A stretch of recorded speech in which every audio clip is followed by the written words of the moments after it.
Pagi itu, mentari belum tinggi saat Ustazah Syifa Safiyah melangkah pelan menuju klinik kecil di sebelah sekolah tempat ia mengajar. Suasana masih lengang, hanya beberapa petugas medis yang terlihat lalu lalang, dan udara pagi terasa sejuk, seperti membisikkan doa-doa sunyi dari langit yang baru saja terbangun. Sudah 3 hari ini, Ustazah Syifa merasakan nyeri halus di bagian bawah perut, bukan nyeri biasa, tapi ada semacam rasa asing yang membuatnya resah. Ia tahu tubuhnya, ia hafal setiap ritmenya sejak kecil, dan rasa kali ini bukan hal yang lazim. Mungkinkah ini pertanda sesuatu yang serius? Semoga bukan apa-apa, gumamnya lirih sambil menahan langkah. Wajahnya tenang, tapi mata beningnya tak mampu menyembunyikan cemas yang perlahan tumbuh. Usianya masih muda, baru 26 tahun, dan tahun lalu ia menikah dengan pria baik yang mencintainya setulus langit mencintai bumi. Mereka baru saja dianugerahi seorang bayi laki-laki yang kini diasuh ibunya di rumah. Syifa memilih kembali mengajar lebih awal agar tidak terlalu lama meninggalkan dunia yang ia cintai, dunia ilmu dan anak-anak. Ia dikenal sebagai ustazah yang lembut, sabar, dan bersahaja. Wajahnya yang teduh dengan kulit cerah warisan darah keturunan Tionghoa dari ibunya, kerap membuat orang lupa bahwa ia baru saja melahirkan. Justru setelah menjadi ibu, pesonanya semakin matang, seperti bunga yang mekar setelah hujan panjang. Namun pesona itu kadang menjadi beban. Syifa sering merasa risih dengan cara beberapa mata memandangnya. Jubah panjang, jilbab lebar, bahkan sarung tangan tak sanggup meredam hasrat orang-orang yang hanya melihat permukaan. Ia menyadari keberadaannya sering menciptakan kegaduhan batin di sekelilingnya. Tapi ia tetap bertahan, memilih diam, memilih terus berjalan di jalan yang ia anggap benar. Ia pernah mengadu pada suaminya, tentang tatapan-tatapan itu, tentang komentar diam-diam yang mengusik, tapi sang suami hanya membalasnya dengan senyuman, lalu pelukan, lalu kecupan lembut yang menyiratkan bahwa baginya, Syifa adalah dunia itu sendiri. Hari itu, di ruang periksa, ia disambut oleh Dr. Aini, seorang wanita berusia 40-an, berwajah keibuan dan bersuara menenangkan. Ada keluhan di bagian bawah perut, ya? Tanya Dr. Aini dengan ramah. Syifa mengangguk pelan. Setelah beberapa pertanyaan medis, Dr. Aini pun memintanya berbaring di atas ranjang periksa. Kita coba cek lewat USG ya, biar lebih jelas, katanya dengan senyum hangat. Syifa menurut. Dengan hati-hati ia melipat ujung baju kurungnya, membiarkannya tersampir di dada. Rasa malu masih menyelimutinya, tapi ketenangan Dr. Aini membuatnya merasa cukup nyaman. Pemeriksaan dilakukan dengan profesional, tanpa nada yang memalukan, tanpa gerak yang tak perlu. Hanya dialog ringan, dan sesekali pandangan penuh perhatian dari sang dokter yang tampak mengagumi bukan bentuk tubuh Syifa, tapi keberanian dan keteguhan hatinya sebagai perempuan muda, istri, ibu, dan guru. Syifa sehat kok, ucap Dr. Aini akhirnya. Ini mungkin karena kelelahan, atau perubahan hormon setelah melahirkan. Nanti saya berikan beberapa vitamin dan obat ringan. Tapi jangan lupa juga jaga waktu istirahat. Ya, Syifa menarik napas lega, matanya sedikit berkaca. Kadang rasa takut memang lebih menyesakkan daripada rasa sakit itu sendiri. Ia tersenyum, lalu membenahi bajunya kembali, dan berterima kasih. Ustazah Syifa menuruti arahan Dr. Aini dengan patuh. Pemeriksaan berlangsung dengan tenang, dalam suasana profesional dan penuh kehati-hatian. Tak ada yang perlu diceritakan secara rinci, selain rasa tak nyaman yang tumbuh bersamaan dengan kecemasan yang sedari tadi ia pendam di dada. Sesekali ia mengernyit, tubuhnya sedikit tegang saat alat-alat medis menyentuh bagian tubuh yang paling rentan dan pribadi. Namun suara lembut Dr. Aini menenangkan, seperti suara seorang ibu yang menuntun anaknya melewati jalan setapak di tengah malam. Kalau terasa sakit, tolong bilang, ya, ucap Dr. Aini. Syifa mengangguk kecil, menahan napas saat dokter menekan bagian tertentu. Ada denyut aneh di satu sisi, seperti benjolan kecil yang asing dan tidak wajar. Dr. Aini terdiam sejenak, lalu melanjutkan prosedur dengan cermat.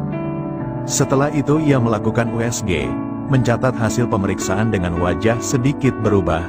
Selesai sudah pemeriksaan awal, tapi belum selesai kegelisahan yang mengendap. Nampaknya ustazah perlu menjalani pemeriksaan lanjutan. Saya sarankan bertemu dokter kandungan, agar bisa diketahui lebih pasti, ucap Dokter Aini hati-hati. Ada apa, dok? Tanya Siva pelan. Waktu akan menjawabnya, tapi saya harus jujur. Ada kemungkinan ini berkaitan dengan kondisi reproduksi Ustazah. Saya tidak ingin membuat takut, ini baru dugaan awal saja. Siva hanya menunduk, napasnya terasa pendek, tapi Dokter Aini menenangkan.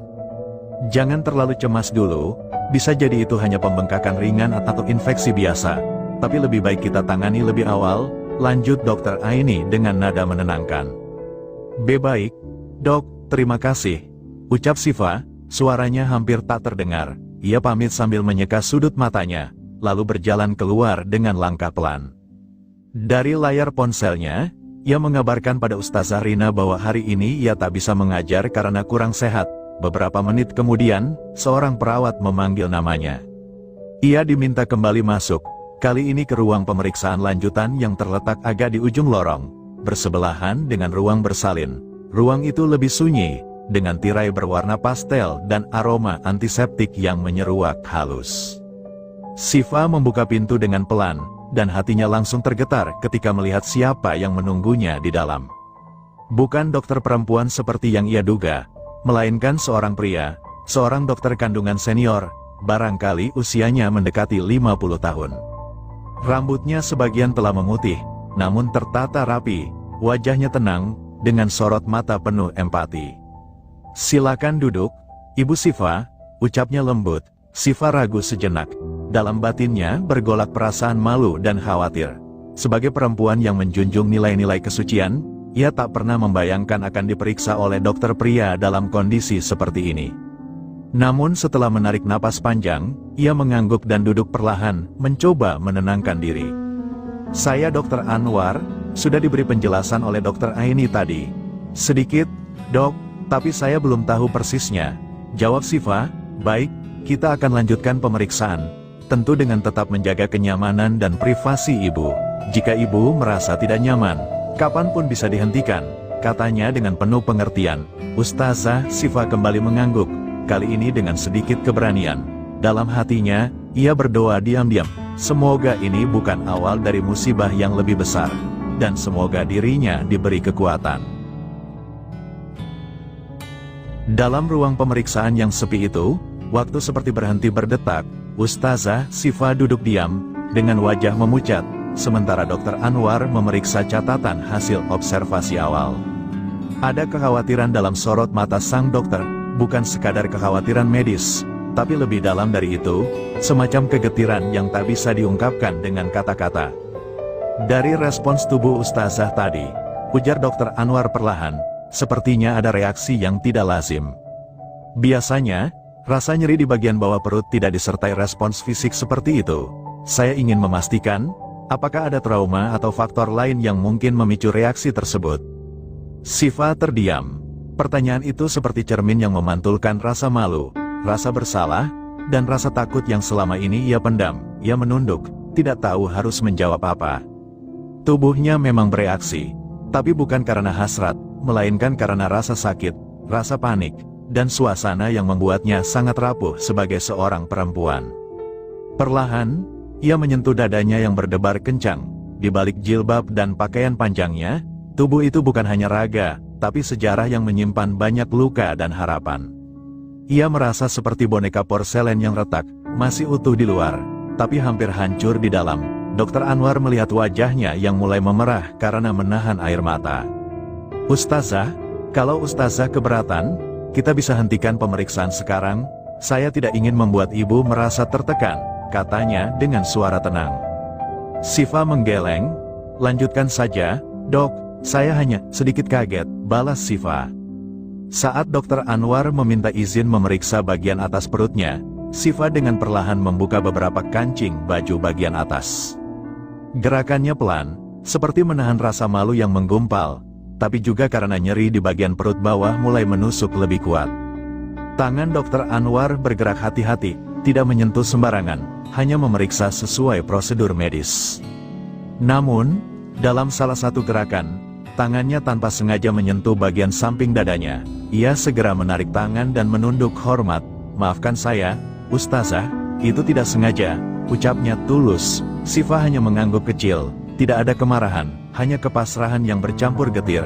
Ia merasa seperti berada di antara dua dunia, dunia kesucian yang ia pegang erat, dan dunia realita medis yang harus dijalani dengan segala risikonya. Setelah pemeriksaan medis selesai, ruangan kembali senyap, hanya suara detak jam dan hembusan AC yang terasa menggantung di udara. Ustazah Syifa masih duduk di sisi ranjang, mengenakan kembali jubah panjang dan kerudungnya dengan gerakan pelan, hampir seperti seseorang yang baru saja melewati badai besar di dalam dirinya.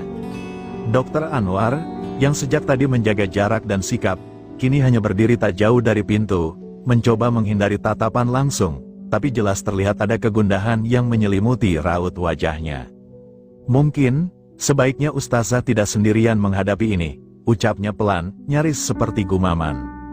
Syifa menoleh, tatapan mereka bertemu untuk sesaat, dan di balik semua batas profesionalisme, ada sesuatu yang sulit disangkal. Rasa manusiawi yang muncul di antara dua jiwa yang sama-sama lelah, sama-sama menyimpan luka, dan sama-sama rapuh. "Apa maksud dokter?" tanya Syifa, suaranya rendah namun terdengar jelas. "Saya hanya khawatir, bukan hanya karena hasil pemeriksaan, tapi karena saya tahu, ada hal-hal yang kadang tidak kita ucapkan, tapi kita rasakan." Ucapan itu menggantung di udara, tak menjurus, tak menuduh, tapi cukup dalam untuk membuat Syifa mengalihkan pandangannya ke jendela. Ia tahu maksudnya, bukan tentang tubuh, tapi tentang kondisi batin, tentang keretakan kecil dalam hidup rumah tangganya yang mulai terasa sejak bayi mereka lahir. Tentang suami yang kini lebih banyak diam karena lelah, dan dirinya yang semakin hari merasa seperti bayangan dari perempuan yang dulu ia kenali di cermin. "Maaf, Dok," ucap Syifa akhirnya. "Saya tahu, saya harus lebih kuat dari ini." "Anda sudah kuat," jawab Dr. Anwar dengan tenang. "Tapi kadang, manusia hanya butuh tempat untuk mengakui bahwa ia sedang lelah." Hening kembali turun di antara mereka. Tidak ada yang bergerak, tidak ada yang bersuara. Sampai akhirnya, Syifa berdiri, merapikan jilbabnya, dan menatap dokter itu dengan mata yang bening tapi teguh. "Apapun yang sedang saya rasakan, saya akan simpan dalam doa. Saya hanya butuh waktu." Dr. Anwar mengangguk hormat. "Saya mengerti." Dengan langkah ringan namun tegas, Ustazah Syifa berjalan menuju pintu. Sebelum ia membuka, ia menoleh sekali lagi, dan berkata, "Terima kasih, dokter, untuk semuanya. Bukan hanya untuk pemeriksaannya, tapi juga untuk pengertiannya." Lalu ia melangkah keluar, meninggalkan ruang periksa dengan dada yang sesak, tapi juga seberkas cahaya di hati. Ia tahu, pertemuan tadi bisa saja menjadi titik jatuh, tapi ia memilih untuk tetap berdiri. Namun di balik keteguhan itu, tersimpan gemuruh tentang godaan yang nyata, tentang luka yang lama terpendam, dan tentang pintu yang nyaris ia buka, namun berhasil ia tutup. Sudah sebulan berlalu sejak hari itu, hari saat tubuh dan batin Ustazah Syifa nyaris runtuh di ruang periksa yang sunyi. Secara medis, ia dinyatakan sehat. Benjolan yang sempat dicurigai sebagai awal penyakit berbahaya ternyata hanyalah peradangan ringan yang perlahan sembuh dengan pengobatan dan istirahat cukup. Namun anehnya, sejak kesembuhan itu datang, justru hatinya yang terasa sakit. Ia tak mengerti kenapa sosok Dr. Anwar masih membayang dalam benaknya. Pria separuh baya yang seharusnya hanya menjadi bagian dari pengalaman medisnya, kini seperti menjadi tokoh tamu yang tidak mau keluar dari panggung pikirannya. Setiap pagi saat bercermin, Syifa tertegun lebih lama. Bukan karena riasan atau kerudung yang dikenakan, melainkan karena pertanyaan yang diam-diam terus menggema, "Mengapa aku masih mengingatnya?" Syifa menjalani rutinitas mengajar seperti biasa di Madrasah Aliyah Negeri tempat ia bekerja. Ia mengajar mata pelajaran bahasa Indonesia, bidang yang ia cintai sejak lama. Ia dikenal sebagai guru yang sabar, lembut, dan telaten. Siswi-siswi menyayanginya, para guru menghormatinya, dan kepala sekolah sering mengandalkannya dalam urusan kegiatan literasi. Namun di balik senyumnya yang tetap hangat, ada kegelisahan yang tak selesai. Setiap kali ia lewat di dekat klinik tempat Dr. Anwar bekerja, hatinya seperti disentuh sesuatu yang asing. Bukan rindu, bukan pula cinta seperti remaja, lebih seperti kekosongan yang anehnya justru terasa akrab. Sementara itu, kehidupan rumah tangganya dengan Andi, suaminya, tetap baik-baik saja di mata luar. Andi adalah pria matang yang tenang dan bertanggung jawab. Usianya 4 tahun lebih tua, dan ia bekerja sebagai kontraktor bangunan. Sibuk, tapi selalu menyempatkan waktu untuk keluarga. Setiap malam, ia pulang dengan senyum dan ciuman di kening Shiva, mencium bayi mereka yang kini berusia 3 bulan, dan membawakan makanan kesukaan istrinya. Namun justru dalam keharmonisan itulah, Shiva merasa ada yang berubah. Yang paling ia rasakan adalah respons Andi terhadap keluhan-keluhannya. Dulu, jika Shiva bercerita tentang lelaki-lelaki iseng yang menggoda di jalan, Andi akan marah dan protektif, tapi sekarang, ia hanya tersenyum samar. Ya maklumlah, kamu makin cantik sekarang, wajar kalau banyak yang tergoda, ucap Andi suatu malam sambil menyendokkan nasi ke piring. Kalau aku jadi mereka, mungkin aku juga tergoda. Shiva terdiam, bukan karena kalimat itu kasar, tapi karena diucapkan dengan nada yang lembut dan sedikit menggoda. Dan itulah yang membuatnya risih. Ada sisi Andi yang mulai berubah.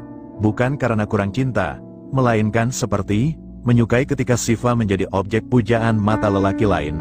Seolah-olah ada kenikmatan tersendiri bagi Andi menyaksikan istrinya dikagumi, bahkan diinginkan. Shiva tidak tahu harus merasa bangga atau takut. Dan di tengah keraguan itulah, bayangan Dr. Anwar muncul seperti bisikan.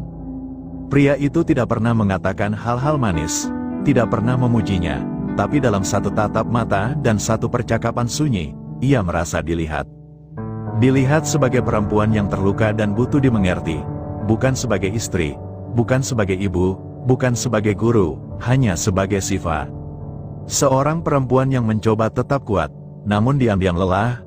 Malam itu, setelah meninabobokan bayinya, Shiva duduk di pinggir ranjang. Lampu kamar sudah redup. Di luar, hujan turun pelan. Andi tertidur lebih dulu, seperti biasa. Shiva menatap layar ponselnya. Di dalam daftar kontak, nama klinik Asalam masih tersimpan. Jari-jarinya ragu, ia tidak berniat menelepon. Hanya ingin tahu apakah nomor itu masih aktif. Apakah, kalau ia kirim pesan, akan dibalas.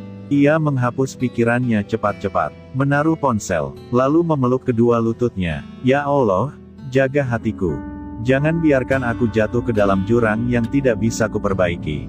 Namun ia tahu, bayangan itu tidak akan pergi begitu saja. Dan ia harus memilih, menutup pintu itu selamanya, atau diam-diam membiarkannya tetap terbuka, walau hanya sedikit. Senja menurunkan warnanya perlahan di ufuk barat, langit terlihat temaram, separuh jingga, separuh kelabu. Dari jendela dapur rumah kecilnya di pinggiran kota, Ustazah Shiva memandangi langit sambil mengayun pelan bayi mungilnya dalam buayan. Tak ada yang aneh hari itu, tapi di dalam dadanya, entah kenapa, ia merasa seperti sedang menunggu sesuatu, padahal tak tahu apa. Dan kemudian, ponselnya bergetar. Sebuah nomor asing muncul di layar. Shiva ragu sesaat sebelum mengangkatnya. Assalamualaikum, ini Ustazah Shiva. Ya, suara pria, dewasa, tenang. Shiva mengenal suara itu hampir seketika. Ada kehangatan dingin yang merambat dari ujung telinganya ke dada. Iya, betul, ini Dr. Anwar, jawabnya pelan. Maaf mengganggu waktunya, saya harap tidak salah waktu. Begini, sebenarnya saya menelepon bukan soal pemeriksaan dulu, ini soal anak saya. Shiva mengernyit kecil. Anak dokter? Iya, namanya Nisa, sekarang kelas 2 SMP. Beberapa hari ini dia minta belajar mengaji lagi. Katanya ingin punya guru yang sabar dan lembut. Lalu, dia menemukan buku catatan saya dan membaca nama ibu. Shiva terdiam. Ada sesuatu dalam nada suara itu yang membuat dadanya tergetar. Bukan karena romantika, tapi karena kepedihan yang belum sempat dibahas. Boleh saya tahu, istri dokter, hening sesaat, saya sudah menduda, 15 tahun, istri saya meninggal saat melahirkan Nisa. Shiva tak mampu langsung menjawab, tenggorokannya tercekat. Dalam hati kecilnya, ia merasa seolah diberitahu alasan kenapa sorot mata dokter itu selalu seperti menyimpan musim hujan. Maaf, saya tidak tahu. Tak apa, sudah sangat lama, jawab Dr. Anwar, tapi saya akui, ada saat-saat saya tetap merasa kehilangan itu baru terjadi kemarin. Shiva mengangguk pelan, meski lawan bicaranya tak bisa melihat. Saya akan sangat berterima kasih kalau Ustazah bersedia membantu Nisa mengaji. Dia anak yang pendiam. Tapi, saya rasa dia sedang mencari perempuan yang bisa ia pandang seperti ibunya, bukan sekadar guru. Kata-kata itu membuat Siva tercekat. Ia melihat bayinya yang sedang tertidur, dan tanpa sadar, mengusap kepalanya perlahan. "Apa? Nisa tahu tentang saya?" tanya Siva. "Tidak, saya hanya bilang kalau saya pernah bertemu guru yang saya hormati, dan beliau perempuan yang sabar dan tidak menghakimi." Mata Siva mulai basah, bukan karena tersanjung, tapi karena setelah semua kekalutan batin yang ia alami, seseorang mengingatnya bukan karena tubuh, bukan karena penampilan, tapi karena sifatnya. "Insya Allah, saya akan bantu, Dok. Terima kasih, Ustazah. Nisa akan senang sekali." Sambungan telepon terputus beberapa menit kemudian, tapi pikiran Siva masih tergantung di udara. Ia tak bisa tidur malam itu. Bukan karena rasa bersalah, bukan karena godaan, tapi karena ada sesuatu yang baru tumbuh dalam dirinya, keinginan untuk mengenal luka orang lain, dan menyembuhkan lukanya sendiri. Dan ia tahu, pertemuan mereka berikutnya, bukan lagi tentang tubuh, tapi tentang dua orang yang saling memendam kehilangan, dan menemukan sedikit pengertian dalam satu senyum yang tulus. Malam turun seperti biasa, menyelimuti kota dengan kelam yang lembut. Tapi di dua sudut kota yang berbeda, dua hati sedang sama-sama bergetar, dengan alasan yang sangat berbeda. Di sisi timur kota, di rumah mumil bercat putih, Siva baru saja selesai menidurkan bayinya. Di tangannya, masih tergenggam sebuah mushaf kecil yang ia buka setiap malam sebelum tidur. Di luar, suara jangkrik bersahut-sahutan, seolah memecah keheningan yang lama menggumpal di dadanya. Namun malam ini terasa berbeda. Ada sesuatu dalam percakapan dengan Dr. Anwar tadi yang terus berputar dalam pikirannya. Bukan karena godaan, tapi karena pengakuan jujur seorang duda yang kehilangan istrinya, dan kini membesarkan anak perempuannya sendirian. Siva memejamkan mata. Ia merasa malu karena pernah membayangkan hal-hal yang tidak pantas tentang pria itu. Tapi di saat yang sama, ada sesuatu dalam dirinya yang merasakan kehangatan baru. Bukan hasrat, tapi harapan. Harapan untuk tetap merasa berarti, untuk tetap menjadi seseorang yang dibutuhkan. Ia tak tahu bahwa pada waktu yang sama, di sudut kota yang lain, suaminya sedang mengisi ruang kosong dengan cara yang sangat berbeda. Sementara itu, di sebuah kamar hotel di pusat kota, tubuh Andi masih berbaring di atas ranjang berseprai putih. Di sampingnya, seorang perempuan muda dengan rambut panjang terurai dan bahu yang masih basah oleh keringat, menyandarkan kepala di dadanya. Ira, nama perempuan itu, tidak berhijab, tidak selembut Siva, tapi memiliki pesona yang liar, bebas, dan menguasai ruang dengan caranya sendiri. Napas mereka masih tersengal. Entah sudah berapa kali mereka mengulang kesalahan itu.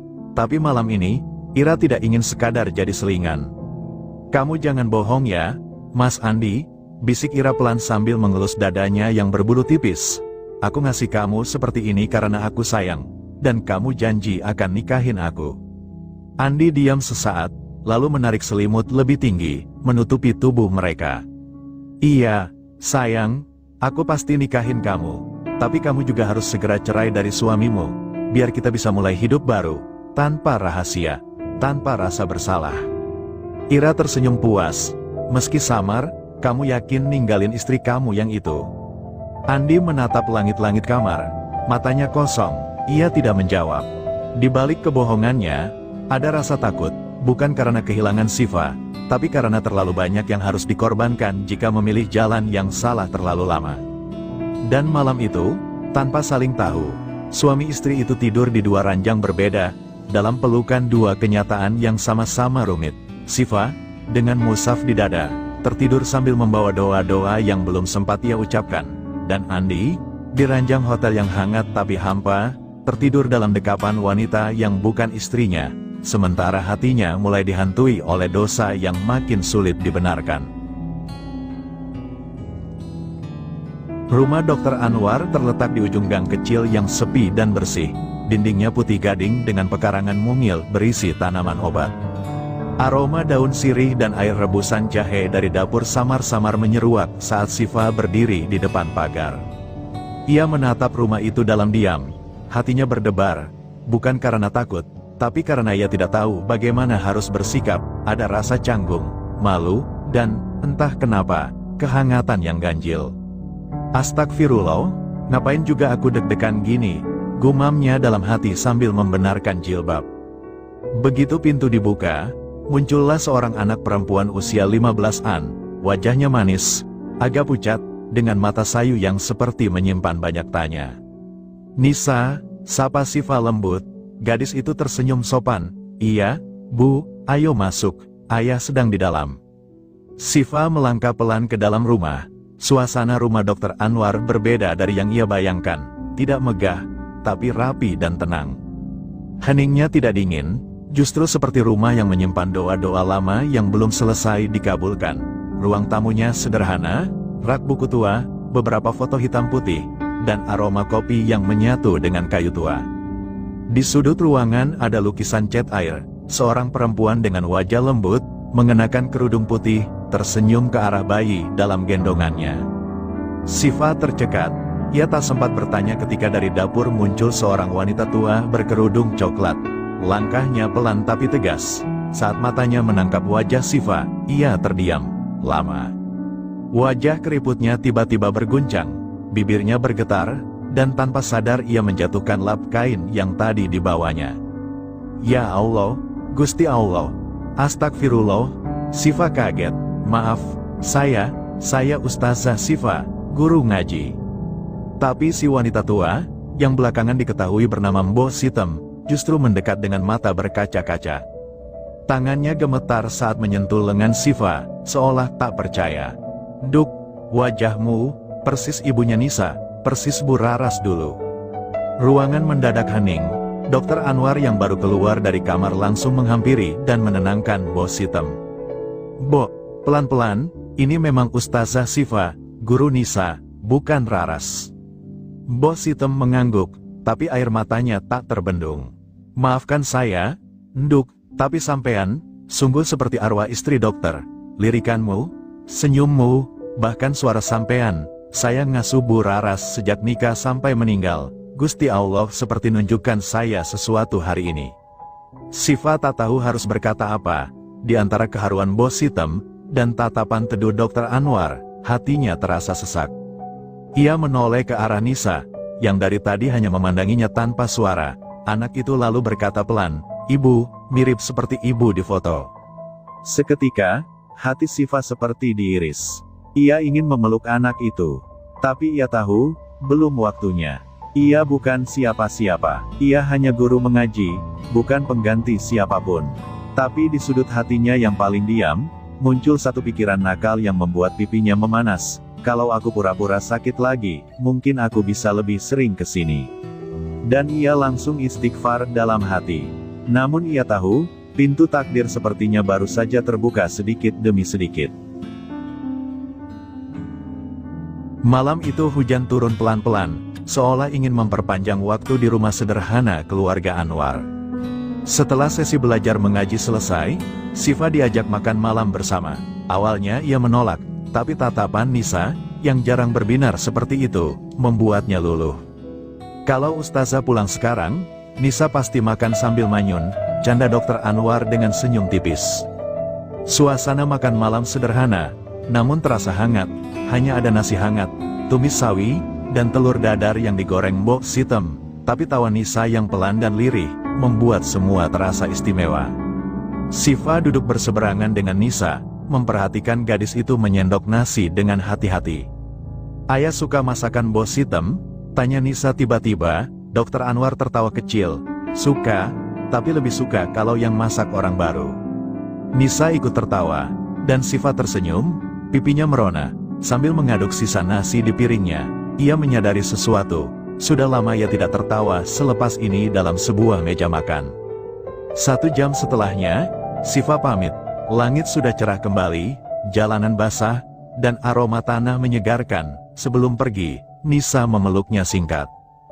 "Besok datang lagi ya, Bu." Siva mengangguk. Dalam hatinya, ada ruang kecil yang mulai terisi. Di ruang tamu, selepas pintu tertutup, Dokter Anwar masih duduk, ia menatap kosong ke gelas teh yang sudah dingin. "Tumben jenengan diam saja, Dok," kata Mbok Sitem sambil merapikan piring. Anwar menghela napas. "Aku lupa rasanya rumah ini ramai karena suara perempuan." Mbok Sitem menghentikan gerakannya, menatap pria yang sudah ia anggap seperti anaknya sendiri sejak muda. "Sampeyan suka sama dia, ya?" gumamnya lirih. Anwar tak menjawab, hanya menghela napas panjang. "Tapi saya bisa ngerti, Dok, soalnya Nisa juga langsung lengket. Padahal anak itu kalau ketemu orang baru biasanya kaku banget. Kamu tahu, Mbok, wajah Siva mirip sekali dengan Raras. Bahkan cara dia menegur Nisa tadi, suaranya seperti gema dari masa lalu."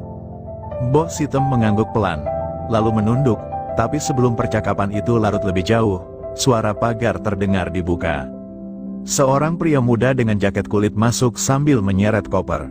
"Assalamualaikum, Pak Bimo." Anwar berdiri. Anak sulungnya, Bimo Anugrah, pria berusia 28 tahun, kini berdiri di depan ruang tamu. Wajahnya lelah, mata merah seperti menahan sesuatu yang lama dipendam.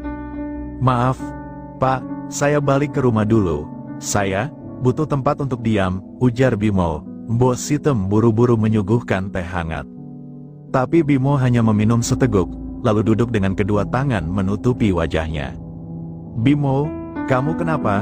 tanya Anwar hati-hati. Hening sejenak, lalu, dengan suara rendah, Bimo berkata, "Aku mau cerai dari Ira, Pak." Anwar terdiam, kalimat itu seperti tamparan dingin. 4 tahun menikah, tapi nggak ada arah, kita sering diam-diaman, nggak ada kecocokan, dan saya curiga dia ada hubungan sama orang lain. "Ada bukti?" tanya Anwar tegas. "Belum, tapi naluri saya kuat. Dan entah kenapa, Ira akhir-akhir ini sering marah tanpa sebab, pergi tanpa pamit, dan dia nggak mau disentuh. Sudah hampir 1 tahun." Anwar menunduk, perasaannya seperti ditarik antara jadi ayah, jadi dokter, dan jadi seorang pria yang mengenal luka hati. "Bimo, kamu yakin ini bukan cuma karena kamu lelah?" Bimo menatap ayahnya. "Saya lelah, iya, tapi saya juga sadar, mungkin selama ini saya juga salah. Terlalu sibuk cari uang, terlalu sibuk bangun bisnis, dan dia makin jauh." Ia menelan ludah. "Tapi Pak, kalau istri saya memang menyimpan lelaki lain, saya nggak bisa bertahan." Anwar memejamkan mata. Wajah Ira perlahan muncul dalam pikirannya, seorang wanita muda yang manis. Pernah ia lihat saat Bimo pertama kali mengenalkannya. Dan Anwar tidak tahu, bahwa malam itu, takdir kembali bermain di lingkaran kecil yang lebih rumit dari sekadar rumah tangga, karena di sudut kota lain, Andi, suami Siva, masih tertidur pulas di kamar hotel yang sama, dengan wanita bernama Ira. Malam semakin larut di rumah Dokter Anwar. Hujan sudah reda, tapi bekasnya masih membekas di kaca jendela. Di kamarnya, Anwar termenung memandangi foto lawas istrinya, Bu Raras, yang tersenyum lembut sambil menggendong bayi Nisa. Foto itu sudah mulai pudar, tapi kenangannya tidak, dan malam ini, wajah itu, entah kenapa, seperti hidup kembali lewat kehadiran Siva. Sementara itu, di kamar tamu, Bimo duduk termenung dengan teh dingin di tangan, hatinya runyam. Rumah tangga yang dibangun 4 tahun, kini tinggal retakan-retakan sunyi yang nyaris tak bisa disatukan lagi. "Ira," gumamnya lirih, "kenapa harus sejauh ini kita saling sembunyi?" Di sudut kota lain, Siva sudah tiba di rumah, bayinya tertidur di pelukan ibunya, sementara suaminya, Andi, belum pulang. Dan entah kenapa, saat Siva menatap wajah kecil sang buah hati, senyum Nisa terbayang jelas dalam benaknya, lalu disusul suara bariton lembut dari seorang dokter tua yang mengajaknya makan malam. "Kenapa aku memikirkan semua ini?" bisiknya pelan, tapi hatinya tak bisa bohong. Ada sesuatu yang perlahan mengguncang hidupnya, dan ia tahu, badai belum benar-benar datang. Cerita belum selesai, tapi sebaiknya kita akhiri dulu sampai di sini. Bukan karena kami kehabisan kata, tapi karena ada rasa yang perlu kamu bawa pulang malam ini. Mungkin rasa hangat saat melihat Siva disambut pelukan Nisa, atau rasa curiga yang mengganggu saat mendengar nama Ira keluar dari mulut Bimo. Atau, rasa tak nyaman saat membayangkan Andi yang masih terbaring di hotel bersama wanita yang bukan istrinya. Cerita ini belum usai, tapi untuk sekarang, cukupkan dulu. Biarkan hati kalian beristirahat, karena saat kelanjutannya tiba nanti. Jangan salahkan kami kalau semua yang kamu yakini selama ini, ternyata bukan seperti yang kamu pikirkan. Sampai jumpa lagi kapan-kapan. Dan ingat, rasa paling menyakitkan bukan saat kehilangan, tapi saat hati mulai berpindah arah, dan kamu masih belum siap menerimanya.